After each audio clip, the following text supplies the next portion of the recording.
This video shows how to use the sample projects bundled with fit modules using Smart Configurator in eSquare Studio. Prepare an RX eSquare Studio project using Smart Configurator. Then, add fit modules to your project. In this video, we are using I2C Communication Driver Interface middleware as an example. The overlay icon, I, means sample projects are available for this fit module. Right-click on the fit module. Then select Download and Import Sample Projects. Click Yes. A sample appears in the application notes in the Smart browser. Right-click the sample project and select Sample Code, Import Projects.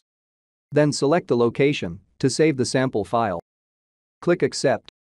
The downloading could take some time depending on the project size. In that case, click the icon at the bottom of the window to check the status of downloading. Select a sample file from the pull-down menu in the Select Import Package window.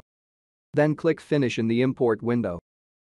The sample project is imported to the workspace. Build the sample project.